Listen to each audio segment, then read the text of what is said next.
is Microsoft Excel, all right? And Microsoft Excel is a spreadsheet program, right? That is basically used to carry out arithmetical analytical calculations and the likes like that. Now, most of the things that a calculator can do, Excel can also replicate them because we have various formulas, right? We have various formulas in Excel that we can use, like the sine, the cosec, and the likes like that are also possible on your Excel spreadsheet program. Now, this area is called your workbook, or you call it the worksheet, right? Unlike Microsoft Word, where we have page and the likes like that, we call this sheets on Excel. So we have sheet 1 here, we have sheet 2 here, we have sheet 3 here. These are different sheets that we can use to work in our areas. Now, Microsoft Excel has to do with combination of rows and columns. The columns are the words are the alphabet, while the rows are the words are the numbers. Now, the columns are A, B, C, D. You hold your control and you press your right arrow to know where your alphabet ends. So your alphabet ends at X, F, G, right? And then you hold your control and you press your down arrow button to see where your rows ends. Your row ends at 1,400,000.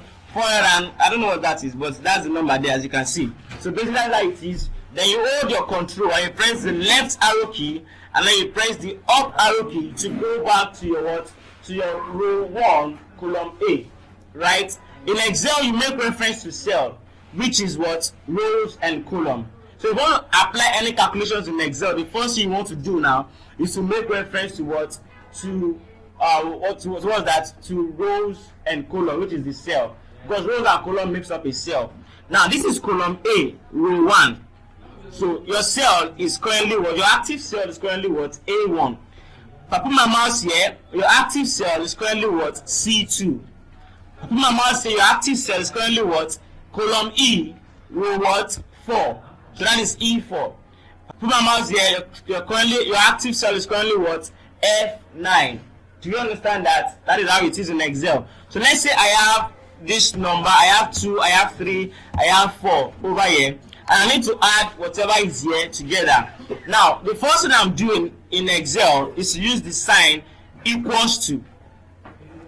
So you say equals to first of all, and then you can now say 2 plus 3 plus 4, and then you press enter. Now, when you do this, you get the answer correctly. But this formula is the wrong formula, especially if you're making reference, especially if you want to do longer calculations. What if I have multiple data entries here? So it becomes difficult for me to calculate if I have multiple data entries here. So instead, what do? I make reference to the cell. I make reference to the what? To the cell. What do I mean by that? So let's take, for example, the same thing we just did. I say equals to. Now, in order to make reference to the cell, what do?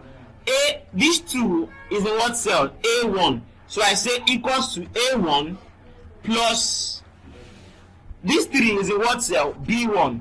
B1 plus this 4 is in what cell? C1 plus what? C1, and then I press enter. Now I still get the same 9 over here, and I still get the same 9 on, at E1, right? But the difference between the two is this. What if I change the figure from 3 to 6? Now, when I press enter, the cell C changes. The cell C does what? Changes. It becomes 12. But the D still becomes what? 9. So instead of you doing this, you make reference to cell in Excel when you're doing formulas. Another beautiful thing about Excel is that once you have answer to 1, you basically have answer to all. What do I mean? You simply put your mouse at this node over here, just hold the left click and then you drag down. Once you do that, you discover that you have all the answers. If you put your mouse here on your formula bar, you have A2 plus B2 plus C2, which is A2, which is the 4, the 5, and the 7. So you automatically have the answers once you have answer to 1 on Microsoft Excel.